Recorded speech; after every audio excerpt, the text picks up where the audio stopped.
GST కొత్త విధానం. మనం అందరం ప్రతిరోజు ఏదో ఒకటి కొంటూనే ఉంటాం, దానికి పన్నులు కడుతూనే ఉంటాం, చాలా ఎక్కువ పన్నులను బాధపడుతూ ఉంటాం. అది మానవ సహజం. కానీ గత వారంలో కేంద్ర ప్రభుత్వం చేసింది ఏంటంటే పన్నులు తగ్గిస్తున్నాను అని. బహుశా నాకు తెలిసి గత 50 సంవత్సరాల్లో ఇంత పెద్ద ఎత్తున పన్నులు తగ్గిస్తున్నాము అని చెప్పిన ప్రభుత్వం ఏదన్నా ఉంటే అది ఇప్పటి కేంద్ర ప్రభుత్వమే. ఎందుకంటే ఎప్పుడు దాన్ని పెట్రోల్ మీద లేకపోతే మిగతా చాలా వాటి మీద ఇప్పుడు పన్నులు పెంచడమే చూసాం. కానీ పన్నులు అది 1, 2 కాదు, 5%, 10%, 15% లెక్కన ఇంత పెద్ద ఎత్తున పన్నులు తగ్గించడం అనేది మొట్టమొదటిసారి. దేశం సంగతిలో ఆటోమేటిక్ తగ్గుతాయి. కాబట్టి మన ఆంధ్ర రాష్ట్రానికి ఈ కొత్త జిఎస్టీ విధానం వల్ల వచ్చే అదనపు ఆదాయం ఏంటి? ప్రతిపక్ష పార్టీలు కొన్ని, కాంగ్రెస్, కొంతమంది కొన్ని రాష్ట్రాలకి దీనివల్ల నష్టం వస్తుంది, మాకు కాంపెన్సేట్ చేయాలి అంటూ ఉన్నారు.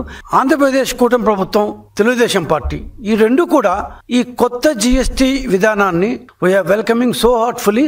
దీనిలో ఏ విధమైన సందిగ్ధానికి తావులేదు. మేము సంపూర్ణంగా ఈ కొత్త జిఎస్టీ విధానాన్ని ఆహ్వానిస్తున్నాం.